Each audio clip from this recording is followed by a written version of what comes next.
नमस्कार, मैं हूं आपके साथ मयंक। आज 12 तारीख है और मैं सीधा पॉइंट पे आना चाहता हूं। ईरान के विदेश मंत्री अब्बास अराक्ची साहब भारत के दौरे पे आ रहे हैं। किसी ने मुझसे पूछा कि इनकी इस विजिट को आप कैसे देखते हैं, तो मैंने अपने थंब में लिख दिया है, ईरान का शेर भारत आ रहा है। और एक बात मैं और जोड़ना चाहूँगा, ईरान का शेर अमेरिका को हराकर भारत आ रहा है, ऐसा भी कुछ लोग कह रहे हैं। देखिए, हालांकि वो ब्रिक्स समिट में भाग लेने भारत आ रहे हैं। गौर करने वाली बात यह है कि अब्बास अराक्ची साहब तो भारत आएंगे ही, साथ में रूस के विदेश मंत्री लावरोव भी इस दौरान भारत में मौजूद रहेंगे। यानी दो विदेश मंत्री, एक ईरान के विदेश मंत्री और दूसरे रूस के विदेश मंत्री, इन दोनों की भारत में मौजूदगी, इनका भारत आना इन हालात में जंग के बीच बेहद अहम हो जाता है। देखिए कैसे अहम हो जाता है। एक तो हॉर्मुज बंद है, अमेरिका की फोर्सेस खड़ी हुई हैं, ईरान की फोर्सेस हैं, हॉर्मुज ब्लॉक है। पूरी दुनिया में तेल को लेकर बड़ा संकट जो है वो मंडराता दिखाई दे रहा है। तेल सप्लाई बाधित हो रही है। ऐसे में ईरान की तरफ से लगातार ये आश्वासन भारत को दिया गया है कि हमारी पूरी कोशिश है कि भारत को सप्लाई होने वाला ऑयल किसी भी रूप में ना रुके। बताया ये जा रहा है कि ये ब्रिक्स समिट में तो चर्चा होगी, लेकिन इसके अलावा भारत की ईरान और रूस के विदेश मंत्री के साथ इस मुद्दे पर बड़ी चर्चा हो सकती है कि इन हालात में कैसे ऑयल, एलएनजी की, गैस की सप्लाई जारी रखी जाए बिना किसी बाधा के। इस समय ईरान की जो सबसे बड़ी ज़रूरत है वो जो ऑयल उसके पास जमा हो रहा है। लगातार हमने इस बारे में बात की। खार्ग आइलैंड के पास आपने देखा बड़ी मात्रा में ऑयल फैला हुआ है समंदर में, उसको लेकर मैंने वीडियो किया। अब देखिए, इस समय ईरान की सबसे बड़ी ज़रूरत है कि जो ऑयल वहाँ प्रोड्यूस हो रहा है उसका ज़्यादा से ज़्यादा ऑयल जो है वो एक्सपोर्ट किया जाए और भारत एक बड़ा खरीदार साबित हो सकता है। लेकिन बीच में बाधा बनी हुई है अमेरिका का ब्लॉकेड, जो अमेरिका ने हॉर्मुज में कर रखा है।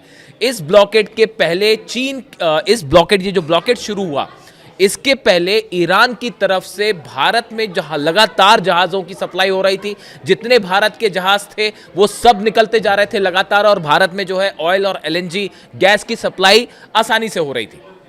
लेकिन अब इस ब्लॉकेट के बाद इस सप्लाई में बड़ी बाधा आई हुई है। पूरे देश में, भारत में इस समय चर्चा है कि आने वाले वक्त में क्या तेल का संकट आने वाला है, क्या गैस का संकट आने वाला है। ऐसे समय में भारत और ईरान की दोस्ती इस संकट से निपटने में बेहद अहम साबित हो सकती है। और अब्बास अराक्ची साहब, विदेश मंत्री ईरान का, उनका भारत दौरा इस दिशा में भारत के लिए और ईरान दोनों के लिए बड़ा एक फायदेमंद सौदा साबित हो सकता है। बताया ये भी जा रहा है कि रूस, ईरान और भारत के विदेश मंत्री के साथ बैठक में पूरे वेस्ट एशिया में ये जो जंगी हालात हैं, इसको लेकर एक बड़ी रणनीति भी तैयार हो सकती है कि कैसे न सिर्फ ऑयल को लेकर बल्कि दूसरे भी कई सामानों को लेकर कि कैसे यहाँ पे जो है वो तीनों देश एक अपना कॉमन रुख सामने रख सकते हैं। इसको लेकर कई सारी चीज़ें ऐसी होती हैं जो समझौते होते हैं लेकिन उन्हें सार्वजनिक नहीं किया जाता, वो कुछ समय बाद बाहर आते हैं, तो इस पर एक अहम मुद्दा होगा। लेकिन अभी जो हालात हैं उसमें रूस से तेल खरीदना और ईरान से तेल खरीदना, ये भारत के लिए एक बड़ा मुद्दा है जिसको लेकर एक कॉमन प्रोग्राम तैयार हो सकता है। चाबार पोर्ट को लेकर ईरान की तरफ से लगातार ये बयान आए हैं कि ये कोशिश हो रही है ईरान और भारत के बीच कि बिना किसी तीसरे पक्ष के इंटरफेरेंस के भारत और ईरान के बीच चाबार पोर्ट से व्यापारिक संबंध मजबूत हों। ये एक अहम बात है। देखिए, आप अगर देखें पिछले 1-1.5 साल की बात करें आप, तो भारत और ईरान के संबंध बड़े तेजी से बेहतर हुए हैं। खास तौर पर ईरान पर जब से हमला हुआ उसके बाद से आप देखें, 12 दिन की जो जंग हुई उसके बाद एससीओ की समिट में भारत ने ईरान का साथ दिया है, इजराइल की आलोचना की। उसके बाद यूनाइटेड नेशंस में ईरान के खिलाफ एक प्रस्ताव लाया गया था, भारत ने उसका भी विरोध किया है। ईरान के साथ भारत का ऑयल बिजनेस रुक गया था, लेकिन अब वो फिर से शुरू हुआ है और उम्मीद है कि ये ब्लॉकेड हटने के बाद ये और बेहतर होगा। तो इसको लेकर ये तमाम जो है समझौते हो सकते हैं भारत और ईरान के बीच। एक अच्छा अंडरस्टैंडिंग डेवलप हुई है पिछले कुछ महीनों के अंदर, और ऐसा कई एक्सपर्ट्स ये उम्मीद जता रहे हैं कि ये भारत और ईरान के बीच एक नई एरा का जो है संबंध तो बहुत पहले से रहे हैं, लेकिन अब ये एक नए स्थायित्व की तरफ आगे बढ़ रहे हैं, एक नई समझ के साथ एक दोस्ती की तरफ तेजी से कदम आगे बढ़े हैं।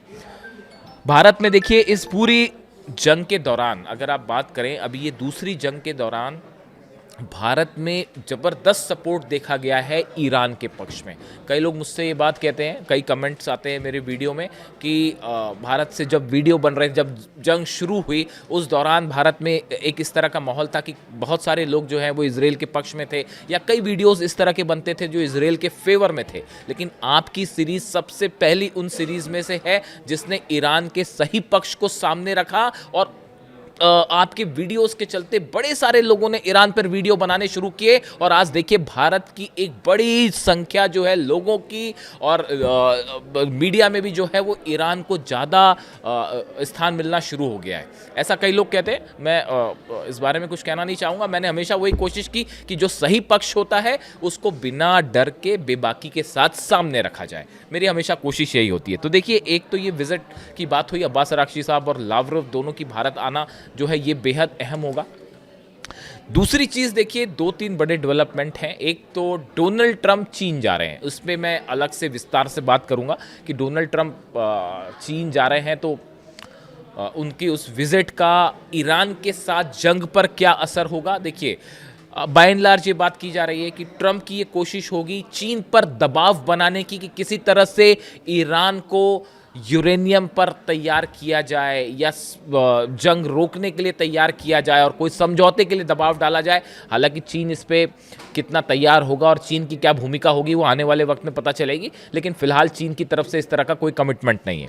अब देखिए, इसके अलावा एक बड़ी खबर है कि अभी एक फिर से बैठक हुई व्हाइट हाउस में, बताया जा रहा है कि वॉर रूम में बैठक हुई। उस वॉर रूम में डोनाल्ड ट्रंप एक बार फिर चीख चुके हैं और फिर से उन्होंने अपना आपा खो दिया, और अपने जो जनरल्स थे उनके सामने ही वो चीख पड़े कि आखिर हम ईरान को क्यों नहीं झुका पा रहे हैं, हम हॉर्मूज में अब तक जो ब्लॉकेड है हम उसको क्यों नहीं फ्री करवा पाए। इसके अलावा उन्होंने कहा कि यूरेनियम अब तक हासिल क्यों नहीं हो पाया, हम यूरेनियम को लेकर कोई समझौता क्यों नहीं कर पा रहे हैं, ईरान के साथ कोई डील क्यों नहीं हो पा रही। इन 3-4 मुद्दों को लेकर डोनाल्ड ट्रंप ने अपना एक बार फिर आपा खो दिया, और वो जो है अपने जनरल्स पर, वहाँ जो उनके अधिकारी थे उन्हीं पर गुस्सा हो गए। ऐसा पहले भी एक बार हो चुका है, एक बार नहीं बल्कि कई बार हो चुका है। तो अब देखिए, ये हालात ये हैं कि हॉर्मूज ब्लॉक है, ईरान ने साफ कर दिया यूरेनियम हम नहीं दे रहे, परमाणु प्रोग्राम पर कोई बात नहीं कर रहे, आपको जो करना है वो कर लीजिए, ये हमारा अधिकार है, हम जारी रखेंगे। ईरान की जनता ने साफ कर दिया है, अमेरिका के सामने से झुकने की ज़रूरत नहीं है। और अब जो ये बातचीत वाली बात पूरी तरह से फेल हो गई है, तो माना यह जा रहा है कि जैसे ही डोनाल्ड ट्रंप का चीन दौरा खत्म होगा, अगर इस दौरे में किसी तरह का कोई समझौता नहीं हो पाया ईरान को लेकर, तो ईरान पर स्ट्राइक होना तय है। सेंटकॉम की तरफ से, जो सेंटकॉम ऑपरेशन देखता है ईरान में, उसकी तरफ से बॉम्बर्स की तस्वीरें जारी की गई हैं, B-1 बॉम्बर्स की तस्वीरें जारी की गई हैं कि अगर आप नहीं मानेंगे तो हम B-1 बॉम्बर से हमला कर देंगे। अब ये बड़ी हैरान करने वाली बात है, आपने 40 दिन तक ईरान पर हमले किए, B-2 बॉम्बर से हमले किए, B-1 बॉम्बर से हमले किए, टॉम हॉक मिसाइल्स बरसा दी, F-35 जेट से हमले कर लिए, F-16 से हमले कर लिए, F-18 से हमले कर लिए, ना जाने कितने तो क्लस्टर बॉम्ब्स लगा दिए गए ईरान के ऊपर, कितने बड़े बड़े जो है 1-1 हज़ार 2-2 हज़ार किलो के बम गिरा दिए गए। ये सब करने के बाद भी क्या हो पाया? क्या कोई उद्देश्य अमेरिका का पूरा हो पाया? सत्ता परिवर्तन नहीं हो पाया, यूरेनियम हासिल नहीं हो पाया, न्यूक्लियर मुद्दे पर आप ईरान को नहीं झुका पाए, हॉर्मूज आप नहीं खुलवा पाए, जहाज़ आप नहीं निकलवा पा रहे हैं। तो ऐसे हालात में जो अमेरिका का मिशन था वो पूरी तरह फेल हो गया। ऐसे में सेंटकॉम का B-1 बॉम्बर की तस्वीर दिखा के ये कहना कि हम रेडी हैं, लॉक्ड है, इस बात का क्या मतलब निकाला जाए? ईरान भी तैयार है इसके लिए, ईरान की सेना ने भी ऐलान कर दिया है, ईरान में बड़ी जंग की तैयारी चल रही है। ईरान ये मान के चल रहा है कि बातचीत फेल है और अब फिर से हमला होना तय है। अब ये हमला अमेरिका करता है या इजराइल करता है, इसका इंतजार है। यूएई की तरफ से भी खबरें हैं इस तरह की, वो एक पुरानी खबर भी आई है कि अप्रैल में जो एक ऑयल रिफाइनरी पर हमला हुआ था ईरान में, वो यूएई ने किया था, लेकिन वो बड़ा मुद्दा नहीं है ईरान के लिए, उसको हैंडल करना कोई बड़ा मुद्दा नहीं है। अब इजराइल की तरफ से और अमेरिका की तरफ से अगर हमले होते हैं तो उसकी ज़बरदस्त तैयारी हो रखी है, चाहे वो हॉर्मूज हो, चाहे तेहरान हो, या ईरान के अलग अलग जो न्यूक्लियर स्टेशंस हैं जो कि पहले जिन पर हमला हुआ है, इन सब के आसपास डिफेंस सिस्टम्स लगे हुए हैं। ईरान ने अपनी reserve missiles, reserve launch pads जो है वो तैयार कर लिए हैं एक बार फिर, और ईरान की तरफ से स्टैंड साफ है। और इस बार बताया जा रहा है कि जो नए सुप्रीम लीडर है मुश्तबा खामेनी, अब इन्होंने, इनकी हालत अब पहले से कहीं बेहतर बताई जा रही है। इनके ऊपर अटैक जो हुआ था उसमें बताया जाता है, इस तरह की खबरें थी कि वो घायल है, लेकिन अब बताया जा रहा है कि उनका स्वास्थ्य तेज़ी से ठीक हो रहा है और अब उन्होंने आर्मी के, ईरान के आईआरजीसी के जो ऑपरेशंस हैं उनको अपने हाथ में ले लिया है।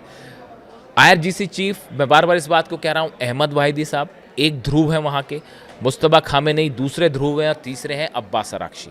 ये तीनों के बीच बेहतरीन कोऑर्डिनेशन है और इन्हीं के तीनों के सलाह मशवरे से ईरान अपने अलग स्टैंड तय कर रहा है।